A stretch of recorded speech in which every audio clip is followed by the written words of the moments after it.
யாருக்காகிலும் வேதம் புஸ்தகம் வேணும்னா இலவசமாக கொடுக்குறோம், நீங்கள் வாங்கிக்கலாம்.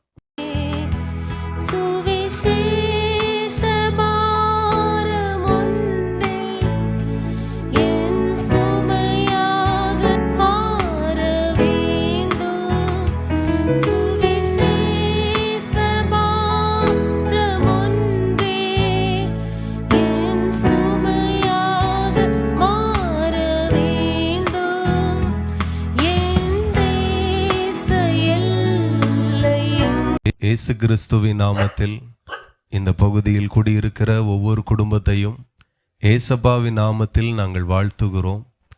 இந்த பகுதியில் நாங்கள் கடந்து வந்த நோக்கம் என்ன அப்படின்னா, வேதத்தில் ஆண்டவர் ஒரு கட்டளையிட்டு இருக்கிறார். அது என்ன கட்டளை அப்படின்னா, நீங்கள் உலகமெங்கிலும் புறப்பட்டு போய் சகல சிருஷ்டிகளுக்கும் சுவிசேஷத்தை பிரசங்கியுங்கள் என்று ஆண்டவர் சொல்லியிருக்கிறார். அதாவது வேதத்தில் உள்ள வார்த்தைகளை வெறும் கிறிஸ்தவர்களுக்கு மாத்திரம் போதிக்காமல், சபைக்கு வருகிறவர்களுக்கு மாத்திரம் அந்த வார்த்தையை சொல்லாமல், வராதவர்களுக்கும் ஆண்டவருடைய வார்த்தையை சொல்லுங்கள் என்று ஆண்டவர் கட்டளையிட்டு இருக்கிறார். ஆகவே அவருடைய வார்த்தையை ஏற்று உங்கள் தெருவில் வந்து இந்த பகுதியிலையும் குடியிருக்கிறவர்களுக்கு ஆண்டவருடைய வார்த்தையை சொல்ல வேண்டும் என்று நாங்கள் புறப்பட்டு வந்திருக்கிறோம். கர்த்தருடைய வேதம் எப்படிப்பட்டது என்று சொன்னால், இந்த உலகத்திலேயே அதிகமாய் வாசிக்கப்படுகிற ஒரு புஸ்தகம் உண்டானால் அது கர்த்தருடைய வேத புஸ்தகம் மட்டும். அதே போல் அதிகமாய் அச்சிடப்படுகிற ஒரு புஸ்தகம் என்றால் அது கர்த்தருடைய வேத புஸ்தகம் மட்டுமே. இந்தியாவில் கிட்டத்தட்ட 1400க்கும் அதிகமான மொழிகள் புழக்கத்தில் உள்ளது. இதுவரையிலும் கர்த்தருடைய வேதம் 1750க்கும் அதிகமான மொழிகளில் மொழிபெயர்க்கப்பட்டு எல்லா பாஷைக்காரர்களுக்கும் விநியோகிக்கப்பட்டு வருகிறது. நான் ஏன் இதை சொல்லுகிறேன் அப்படின்னா, ஒருவேளை கர்த்தருடைய வேதத்தை ஒரு மனுஷன் இயற்றியிருந்தால் இவ்வளோ இந்த உலகத்தில் உள்ள கடைசி எல்கையில் வாழுகிற ஜனங்களுக்கு போய் சேராது. இது கர்த்தருடைய வார்த்தை, கர்த்தருடைய வசனம். ஒரு மனுஷனுடைய வார்த்தையாயிருந்தால் மாவட்டத்தோடு நின்று போயிருக்கும், ஒரு மாநிலத்தோடு இந்த வேதம் நின்று போயிருக்கும். ஆனால் கர்த்தருடைய வேதம் எப்படிப்பட்டது அப்படின்னா, அது ஜீவனுள்ள தேவனுடைய வார்த்தையாயிருக்கிறது. இயேசு கிறிஸ்து ஒரு மாவட்டத்திற்கான தேவன் அல்ல, ஒரு மாநிலத்திற்கான தேவன் அல்ல. அவர் சர்வ உலகத்திற்கும் ஆண்டவராயிருக்கிறார். ஆகவே அவருடைய வார்த்தை எல்லா ஜனங்களுக்கும் பிரசங்கிக்கப்படுகிறது. ஆண்டவர் இந்த பூமியில் 2000 ஆண்டுகளுக்கு முன்பதாக மனுஷனாய் இந்த பூமியில் வந்தார். ஆண்டவர் வந்த நோக்கம் என்ன அப்படின்னு நீங்க பார்த்தீங்கன்னா, ஆண்டவர் ஒரு 3 அநேக காரியத்தை சொல்ல முடியும் இயேசு கிறிஸ்து இந்த பூமியில் வந்ததற்கு. அதில் ஒரு 3 காரியத்தை நான் உங்களுக்கு சுருக்கமாய் சொல்லுகிறேன். என்ன அப்படின்னா, இயேசு கிறிஸ்து போதிக்கும்படி இந்த உலகத்தில் வந்தார். இந்த பூமியில் ஒவ்வொரு மனுஷனும் தனக்கு பிடிச்ச மாதிரி, தான் விரும்புகிற மாதிரி சினிமாவை பார்த்து வாழுகிற கூட்டம் நிறைய. அதாவது இன்னைக்கு இருக்கிற வாலிபர்கள் சினிமாவை பார்த்து நடிகர் எப்படி சிகரெட் குடிக்கிறாரோ, தண்ணி அடிக்கிறாரோ, தண்ணி அடித்து கலாட்டை பண்ணுறாரோ, அதே போல் நம்ம பிள்ளைகள் பைக் ஓட்டணும், சிகரெட் குடிக்கணும், அவரை போல பந்தா பண்ணணும், அந்த மாதிரி மனநிலைமைக்கு வருகிறார்கள். ஆனால் இயேசு கிறிஸ்து இந்த பூமியில் வந்து ஒரு மனுஷன் எப்படி வாழணும், ஒரு மனுஷன் எப்படி வாழக்கூடாது என்கிறதெல்லாம் ஆண்டவர் தெளிவாய் எல்லா ஜனங்களுக்கும் போதிக்கும்படி வந்தார். இவ்வளோ பெரிய பூமியை ஆண்டவர் நாம் வாழும்படி ஆண்டவர் தந்திருக்கிறார். நம்ம இஷ்டத்திற்கு வாழும்படி ஆண்டவர் இந்த பூமியை தராமல் அவருடைய சித்தத்திற்கு வாழும்படி இந்த பூமியை தந்திருக்கிறார். நீங்கள் பார்த்தீங்கன்னா, இந்த பூமியில் ஒரு வாடகை வீட்டில் நாம் குடியிருப்போமே ஆனால் நிச்சயமாக அந்த வீட்டு ஓனர் நிறைய காரியத்தை சொல்லுவாங்க. இந்த வீட்டில் கரெக்டாக 1ஆம் தேதியிலிருந்து 10ஆம் தேதிக்குள்ளே வாடகை தந்துடணும், இவ்வளோ வாடகை, இத்தனை பேர் தான் குடியிருக்கணும், வீடை பத்திரமா பார்த்துக்கிடணும், சுத்தமாக வச்சுக்கிடணும், தண்ணி அதிகமாக செலவு பண்ணக்கூடாது, நிறைய கட்டளை போடுவார். அந்த கட்டளையை பார்த்தாலே நமக்கு அந்த வீட்டில் இருக்கணுமா இருக்கக்கூடாதாங்கிறது அடுத்த நினைவாக வந்துடும். அப்போ ஒரு சின்ன வீட்டில் குடியிருக்க இவ்வளோ காரியம் அப்படின்னா, இவ்வளோ அழகான பூமி, இவ்வளோ பெரிய பூமியை ஆண்டவர் நாம் வாழும்படி தந்தால், நிச்சயமாக இந்த பூமியில் எப்படி வாழணும் எப்படி வாழக்கூடாது என்கிற அநேக காரியத்தை ஆண்டவர் எழுதாமல் இல்லை. நாம் தெரியாமல் வாழுகிறோம். ஒருவேளை நாம் நமக்கு பிடிச்ச மாதிரி வாழுவோமே ஆனால் நிறைய ஆசீர்வாதங்களை நாம் இழப்போம். ஆனால் ஆண்டவருக்கு பிடித்த மாதிரி ஆண்டவர் சொன்ன வார்த்தையின்படி நாம் வாழுவோமே ஆனால் நிச்சயமாக இந்த பூமியில் நீங்களும் உங்கள் தலைமுறைகளும் ஆசீர்வாதமாக இருக்கும். நாம் ஆசீர்வாதமாக இருக்கணும் என்கிறதற்காக தான் இயேசு இந்த பூமியில் மனுஷனாய் வந்து தெருக்களில் நின்று, ஜனங்கள் கூடுகிற இடங்களில் நின்று, கிராமங்களில் போய், பட்டணங்களில் போய் எல்லாம் இயேசு கிறிஸ்து பிரசங்கம் பண்ண ஆரம்பித்தார். ஆகவே இயேசு சொன்ன சில வார்த்தைகளை நான் உங்களுக்கு பிரசங்கிக்கிறேன். இயேசு போதிக்கும்படி வந்தார்.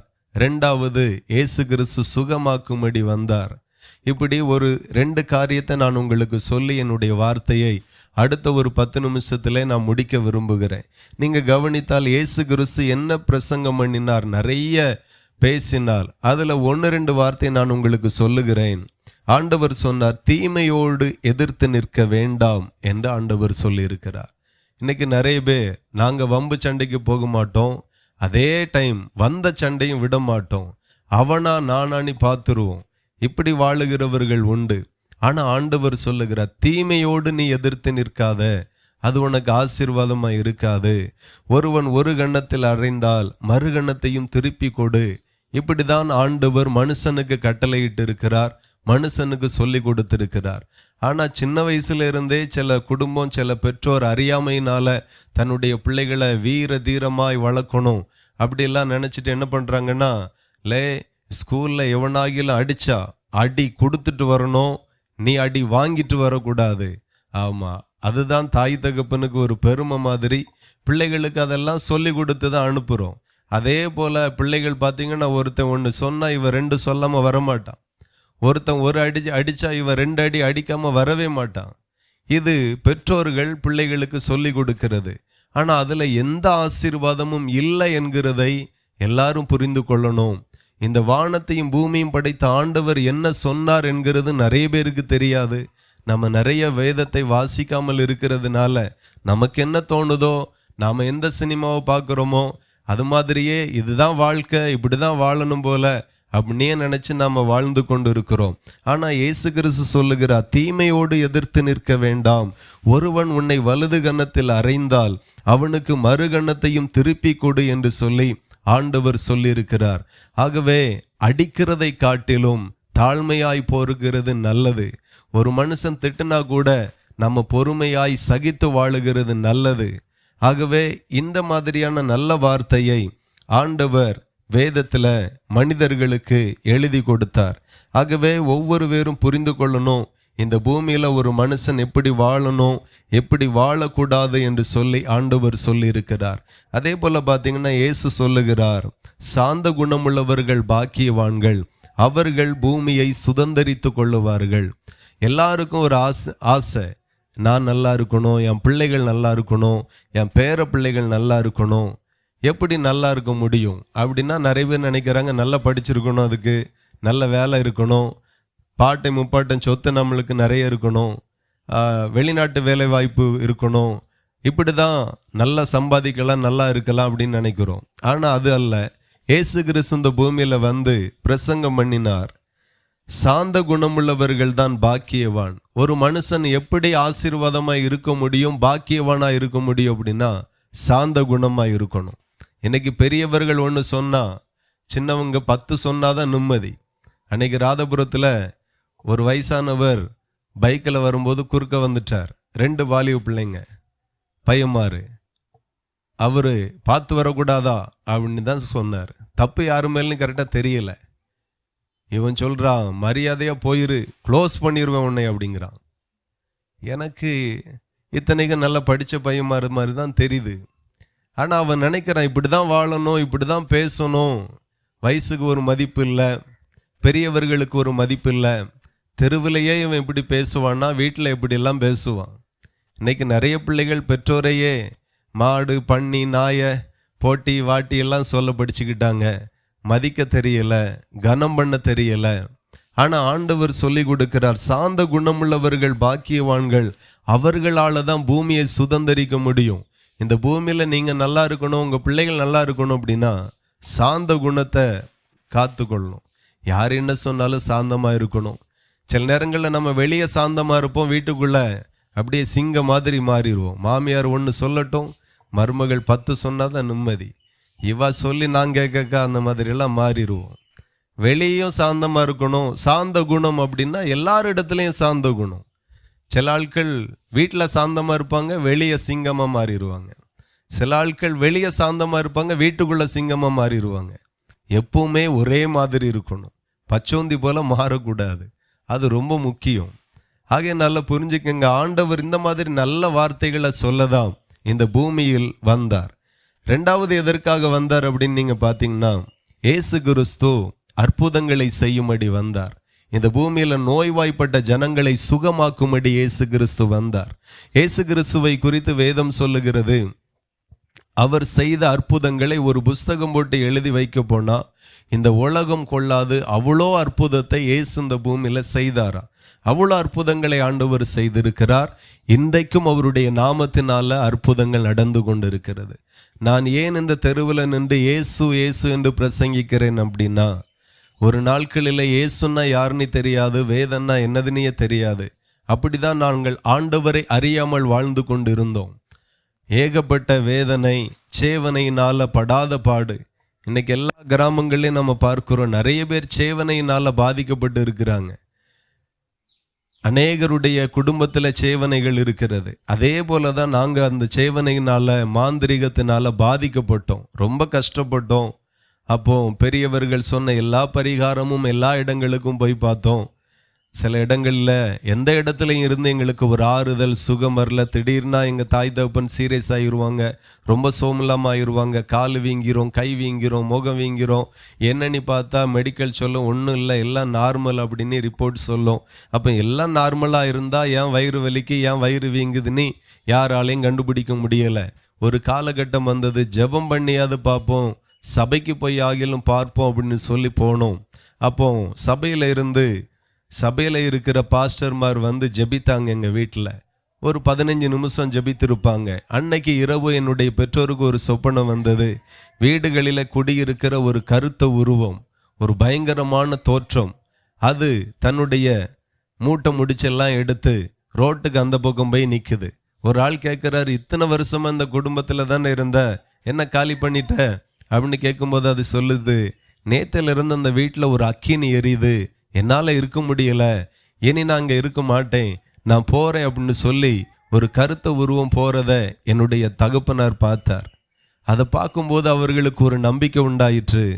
ஒரு 15 நிமிஷம் ஜெபிக்கும்போது ஏதோ ஒரு பொல்லாத ஆவி, அசுத்தாவி நம்மளை விட்டு போகுது என்று சொன்னால், ஏசு மெய்யான தெய்வம், ஏசு மெய்யாகவே நமக்கு அற்புதம் செய்வார் என்று சொல்லி தொடர்ந்து ஜெபித்தோம். ஆண்டவர் எங்களுக்கு அற்புதம் செய்தார். இன்றைக்கு என்னுடைய தகப்பனார் 80 வயது, தாயார் கிட்டத்தட்ட 72 வயது இருக்கு. எதுவரையிலும் சுகமாய் இயேசு பாதுகாத்தார். அன்றைக்கும் இயேசு அற்புதம் செய்தார், இன்றைக்கும் இயேசு அற்புதம் செய்து கொண்டிருக்கிறார். ஆகவே நீங்கள் இயேசுவை விசுவாசிங்க, நிச்சயமாய் உங்களுக்கு அற்புதம் நடக்கும். ஆண்டவர் பெரிய காரியங்களை செய்கிறார். அதே போல இயேசு கிறிஸ்து இன்றைக்கும் அநேகருக்கு அற்புதம் செய்கிறார். அடுத்த 3வது காரியம், இயேசு கிறிஸ்து ஏன் இந்த பூமியில வந்தார் என்று சொல்லி நீங்க கவனித்தால், இயேசு கிறிஸ்து இந்த பூமியில இருக்கும்போது சீசர்களிடத்துல ஒரு காரியத்தை சொன்னார். அது என்ன அப்படின்னா, நான் இந்த பூமியின் கடைசி நாட்களில் மறுபடியும் இந்த பூமிக்கு வருவேன் என்று இயேசு சொன்னார். இன்னைக்கு எல்லா மதங்களும் சொல்லுகிறது, நம்ம கடைசி காலத்துல வாழுகிறோம், கலிகாலத்துல வாழுகிறோம், பூமி அழிய போகுது. 2000 வருஷம் பிறக்கும்போது எல்லாரும் சொன்னாங்க, என்ன இந்த 2000த்துல பூமி அழிஞ்சிரும் அப்படின்னு பரவலா ஒரு பேச்சு இருந்து. எத்தனை பேருக்கு ஞாபகம் இருக்குன்னு தெரியல, எனக்கெல்லாம் ரொம்ப ஞாபகம் இருக்கிறது. 2000த்துல அழிஞ்சிரும், 2000த்துல அழிஞ்சிரும் அப்படின்ட்டு. அப்போ எல்லாருக்கும் ஒன்று மனசுல இருக்கு, இந்த பூமி ஒரு நாள் அழிய போகுது, இந்த பூமியினுடைய நாட்கள் ஒரு நாள் முடிய போகுது என்று சொல்லி எல்லாருக்கும் தெரியும். அப்போ இயேசு கிறிஸ்து சொன்னார், பூமியின் கடைசி நாட்களில் நான் மறுபடியும் வருவேன். அப்போ இயேசு கிறிஸ்துவின் இடத்துல சீசர்கள் கேட்குறாங்க, உம்முடைய வருகைக்கும் உலகத்தினுடைய முடிவுக்கும் அடையாளம் என்ன? ஏதாகிலும் அடையாளத்தை தாருங்க அப்படின்னு ஆண்டவரிடத்துல கேட்டாங்க. அப்பந்தான் இயேசு கிறிஸ்து சில அடையாளங்களை சொன்னார். அந்த அடையாளத்தை மட்டும் சொல்லிட்டு என்னுடைய வார்த்தை முடிக்கிறேன். ஆண்டவர் இந்த பூமியினுடைய கடைசி நாட்கள் எப்படி இருக்கும் என்று சொன்னார். அது என்ன அப்படின்னா, வேதத்தில் வெளிப்படுத்தின விசேஷம் 13:15 சொல்லுகிறது, மேலும் அம்மிருகத்தின் சொரூபம் பேசத்தக்கதாகவும் மிருகத்தின் சொரூபத்தை வணங்காத யாவரையும் கொலை செய்யத்தக்கதாகவும் மிருகத்தின் சொரூபத்திற்கு ஆவி கொடுக்கும்படி அதற்கு சத்துவம் கொடுக்கப்பட்டது என்று எழுதப்பட்டிருக்கிறது. கடகடனி வாசிக்கிறதுனால உங்களுக்கு புரியாது, ஒன்று ஒன்றா விளக்குறேன். அதாவது என்ன அப்படின்னா, அம்மிருகத்தின் சொரூபம் பேசத்தக்கதாக இருந்தது, அதை வணங்காத யாவரையும் கொலை செய்யத்தக்கதாக மிருகத்தின் சொரூபத்திற்கு ஆவி கொடுக்கப்பட்டது. இப்போ ஒரு காலத்தில் நம்ம பிள்ளைகளுக்கும் சரி, சின்ன பிள்ளையா இருக்கும் போதும் சரி, பொம்மைகளை வச்சு விளையாண்டோம். நிறைய பேருக்கு ஞாபகம் இருக்கும். பிளாஸ்டிக்ல இருக்கும், இல்லைன்னா பலகையில் மரத்தினால உள்ளதா இருக்கும் அந்த பொம்மை. அது போல கொஞ்ச நாள் கழிச்சு பார்த்தீங்கன்னா பொம்மை எந்த மாதிரி அப்படின்னா, பின்னாடி சாவியை திருக்குனா கொஞ்ச நேரம் ஒன்று கொட்டடிக்கும், எல்லாம் ஓடும், எல்லாம் டான்ஸ் ஆடும். இந்த மாதிரி காரியத்தை தான் பொம்மை செஞ்சுட்டே இருந்துச்சு. ஆனால் இன்னைக்கு வரக்கூடிய பொம்மை எப்படி இருக்கு அப்படின்னா, நீங்கள் எப்படி இருக்கீங்களோ அப்படியே அந்த பொம்மை இருக்கு. எத்தனை பேர் டிவியில் பார்த்துருக்கீங்க? ஏஐ டெக்னாலஜி மூலமாக மனுஷன் எப்படி யோசிக்கிறானோ, மனுஷன்கிட்ட எப்படி பேசுகிறானோ, எப்படி பதில் சொல்லுகிறானோ அப்படியே அந்த பொம்மை இருக்கிறது. அதான் ரோபோட்டிக் ரோபோ அப்படிம்பாங்க. இன்னைக்கு அந்த கடைசி காலத்தினுடைய அடையாளமே என்ன அப்படின்னா, இந்த மாதிரி ஒரு சொரூபம் பேசுமா, அது கொலை செய்யுமா, அதனுடைய ஆதாரமாக தான் இன்னைக்கு ஏஐ டெக்னாலஜி.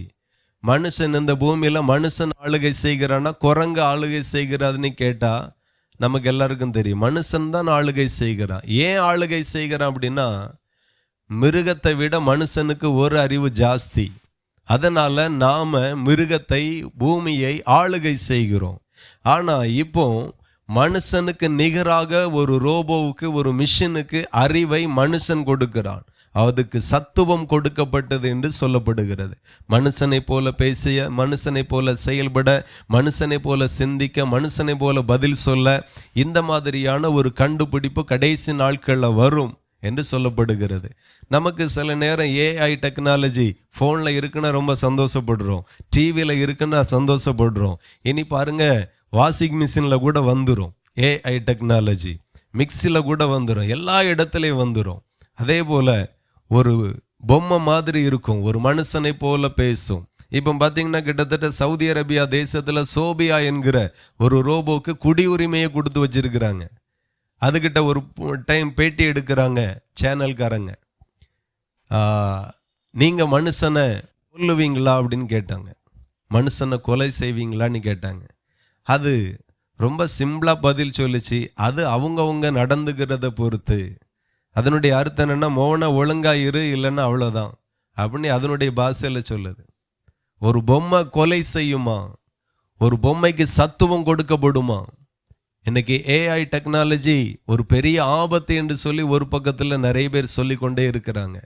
மனுஷனை போல அறிவாற்றல் உள்ளது, மனுஷனை போல சிந்திக்கக்கூடியது. இது கடைசி காலத்தில் வரும் என்று வேதத்தில் சொல்லப்பட்டு இருக்கிறது.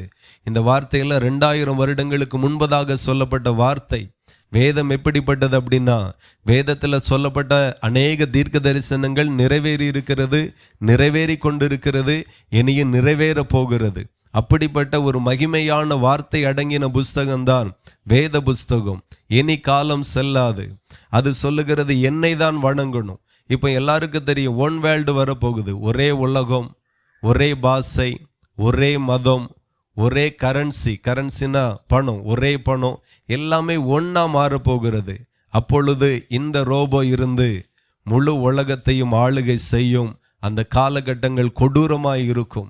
நாம் ஆள வேண்டிய நம்மளுடைய வீடை, நம்மளுடைய பகுதியை ஒரு மிஷின் இருந்து ஆளுகை செய்யும். மனுஷன் ஆளுகை செய்யும் போதே நாம் நினைக்கிறோம், அடுத்தது திமுக ஆட்சி வேண்டாம், அடுத்தால் அண்ணா திமுக ஆட்சி வேண்டாம், கொஞ்ச நாளில் போர் அடிச்சிருது.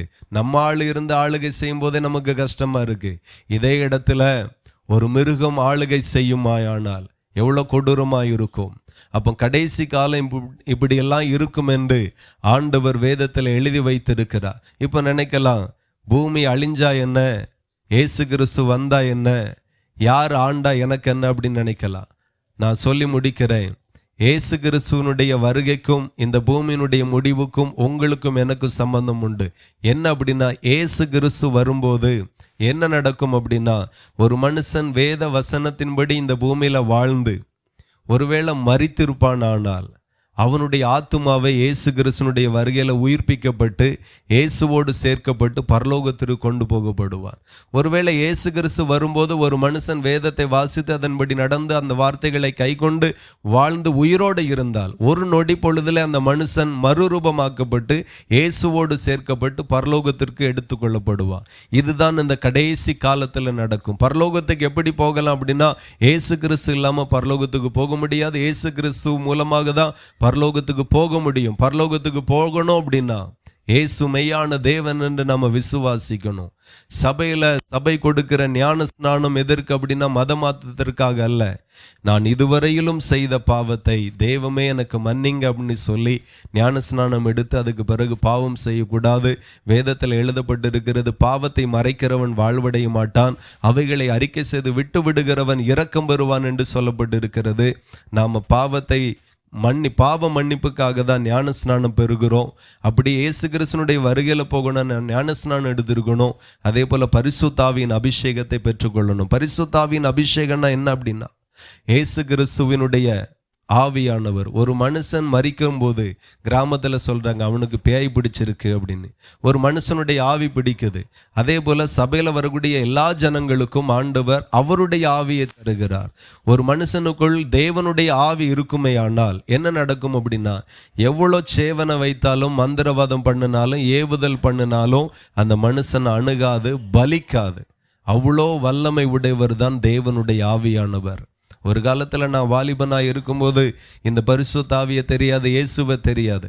தூக்கத்தில் பொல்லாத ஆவிகள் வந்து கழுத்தை நெரிக்கும், நெஞ்சில் மிதிச்ச மாதிரி இருக்கும், பயந்து எழும்புவோம். ஆனால் இன்னைக்கு இயேசு என்னோடு கூட இருக்கிறார். இயேசு கிறிஸ்துனுடைய ஆவியானவர் எனக்குள்ளா இருக்கிறார். அந்த சொப்பனங்கள் வருகிறதில்லை, அந்த ஆவி என்னிடத்தில் போராடுகிறது இல்லை. இன்றைக்கு கர்த்தர் என்னோடு கூட பேசுகிறார். அந்த நல்ல அனுபவத்தை தந்தார். ஸோ இயேசு மெய்யான தெய்வம். இயேசு கிறிஸ்துவனுடைய வருகையில போகணும்னா இந்த மாதிரி எல்லாம் இருக்கிறது. ஆகவே கடைசி காலத்துல நிறைய அற்புதங்கள், அடையாளங்கள் சொல்லப்பட்டு இருக்கிற இந்த பூமியினுடைய முடிவுக்கு அடையாளமாக யுத்தங்களின் செய்திகளும் கேள்விப்படுவீர்கள் என்று சொல்லப்பட்டிருக்கிறது. இன்றைக்கும் பல தேசங்கள் யுத்தங்கள் நடந்து கொண்டிருக்கிறது. ஜனத்துக்கு விரோதமாய் ஜனம், ராஜ்யத்துக்கு விரோதமாய் ராஜ்யம் எழும்பும் என்று சொல்லப்பட்டிருக்கிறது. ஆகவே இதையும் நாம் கண்கூட பார்க்குறோம். பல இடத்துல மத கலவரம், ஜாதி கலவரம், உள்ளூர் பிரச்சனை, அதே போல பஞ்சங்களும் கொள்ளை நோய்களும் வரும் என்று சொல்லப்பட்டிருக்கிறது. நிறைய தேசத்தில் பஞ்சம், ஆப்பிரிக்காவில் பஞ்சம், சோமாலியா தேசத்தில் பஞ்சம், நிறைய பஞ்சங்கள் காணப்படுகிறது. கொள்ளை நோய்கள் வருமா, பூமி அதிர்ச்சிகள் வருமா? கிட்டத்தட்ட 2010 இதுவரைக்கும் 1.5 லட்சத்துக்கும் அதிகமான முறை பெரிய பூமி அதிர்ச்சியிலிருந்து சின்ன பூமி அதிர்ச்சி வரைக்கும் வந்திருக்கிறது. இதுவும் இயேசு கிறிஸ்துவினுடைய வருகையை பறைசாற்றக்கு அடையாளமாய் வேதத்தில் சொல்லப்பட்டிருக்கிறது. இன்னைக்கும் வட இந்திய பகுதியில் பூமி அதிர்ச்சி வந்திருக்கு என்று சொல்லி சற்று முன்னே நியூஸில் சொல்லி கொண்டு இருக்கிறாங்க. ஆகவே இதெல்லாம் அடையாளமாக வைக்கப்பட்டு இருக்கிறது. ராஜ்யத்தின் இந்த சுவிசேஷம் பூலோகம் எங்கிலும் உள்ள சகல ஜாதிகளுக்கும் சாட்சியாக பிரசங்கிக்கப்படும், அப்பொழுது முடிவு வரும் என்று சொல்லப்பட்டிருக்கிறது. இந்த வார்த்தை எல்லா ஜனங்களுக்கும் கடைசி காலத்தில் பிரசங்கிக்கப்படும், அதுக்கு பிறகு முடிவு வரும் என்று இயேசு கிறிஸ்து வேதத்தில் சொல்லியிருக்கிறார். ஆகவே அந்த வார்த்தையை நாங்கள் உங்களுக்கு சொல்லி எங்களுடைய வார்த்தை நிறைவு செய்கிறோம். நீங்கள் விரும்பினால் இயேசுவை நம்புங்க, அவரை விசுவாசிங்க, அவர் உங்களை ஆசீர்வதிப்பார். எங்களிடத்துல கர்த்தருடைய வேத புஸ்தகம் இருக்கிறது. நீங்கள் விரும்பினால், நீங்கள் வாசிக்க விரும்பினால் உங்களுக்கு நாங்கள் இலவசமாய் தர விரும்புகிறோம். நீங்கள் வாசிங்க, கர்த்தருடைய வார்த்தையை வாசித்து அதன்படி வாழுங்க, அதன்படி செய்யுங்க. நிச்சயம் நீங்களும் உங்களுடைய குடும்பங்களும் ரொம்ப ஆசீர்வாதமாக இருப்பீர்கள். உங்களுக்காக ஜெபித்து ஒரே ஒரு நிமிஷத்தில் நான் முடிக்கிறேன். அன்புள்ள தகப்பனே, எங்கள் பரலோக பிதாவே, மிகுந்த ஆசீர்வாதமான இந்த சாயங்கால நேரத்தில் கூடி வந்திருக்கிற எல்லா குடும்பங்களுக்காக நாங்கள் ஜெபிக்கிறோம். ஒவ்வொரு குடும்பத்தில் இருக்கிற ஆண்டவரே ஸ்தோத்திரம், வியாதிகள், வறுமைகள், போராட்டங்கள், ஆண்டவரே மன அழுத்தங்கள், கவலைகள், துக்கங்கள் இந்நேரத்தில் மாறுவதாக, உங்கள் துக்கம் சந்தோஷமாய் மாறும் என்று சொல்லப்பட்ட வார்த்தை இன்றைக்கு ஒவ்வொரு குடும்பத்தில் நிறைவேறட்டும் என்று சொல்லி நாங்கள் ஜெபிக்கிறோம். அப்பா, அற்புதம் நடக்கட்டும். வியாதியோடு இருக்கிறவர்களுக்கு சுகம் உண்டாகட்டும். சேவனை மாந்திரிக கட்டுகளில் இருக்கிறவர்கள் விடுதலை அடையட்டும். இயேசுவின் நாமத்தினால ஒவ்வொரு வீட்டையும் நான் ஆசீர்வதிக்கிறேன். ஒவ்வொரு குடும்பத்தையும் நான் ஆசீர்வதிக்கிறேன். பிள்ளைகளுடைய படிப்பு, பிள்ளைகளுடைய எதிர்காலம், மேல் படிப்பு, பிள்ளைகளுடைய எக்ஸாம் எல்லாம் ஆசீர்வாதமாய் மாறட்டும். பெற்றோருடைய இருதயம் மகிழும்படி பிள்ளைகளுக்கு எதிர்காலம் அமையட்டும். பெற்றோருடைய இருதயம் சந்தோஷப்படுகிற மாதிரி பிள்ளைகளுடைய மார்க், ரிசல்ட் ரொம்ப நல்லா இருக்கட்டும் ஐயா. ஆமென். குழந்தை பாக்கியம் இல்லாத பிள்ளைகளுக்கு குழந்தை பாக்கியத்தை தாருங்க. விவாகத்தில் காணப்படுகிற தடைகள் எல்லாம் மாறட்டும். குடும்பத்தில் ஒரு மனம், கணவன் மனைவிக்குள்ளாய் ஆண்டவரே ஒரு மனம் இல்லாமல் சண்டையும் பிரச்சனையோடும் இருக்கிறவர்களுக்கு சமாதானம் என்று முதல் உண்டாகட்டும். ஆமென். வீடு இல்லாதவர்களுக்கு, இடம் இல்லாதவர்களுக்கு, நன்மை இல்லாதவர்களுக்கு நன்மை உண்டாகட்டும் என்று சொல்லி நான் ஜெபிக்கிறேன். தொடர்ந்து இந்த தெருவை ஆசீர்வதிக்கிறேன். உங்க நல்ல நாமம் தொடர்ந்து மகிமைப்படட்டும். ஆசீர்வதிக்கிறேன், வழி நடத்தும். இயேசுவின் நாமத்தில் ஜெபிக்கிறோம். ஜெபங்களும் நல்ல பிதாவே, ஆமென். கர்த்தர் தாமே உங்களை ஆசீர்வதிப்பார். யாருக்காகிலும் வேதம் புஸ்தகம் வேணும்னா இலவசமாக கொடுக்குறோம், நீங்க வாங்கிக்கலாம்.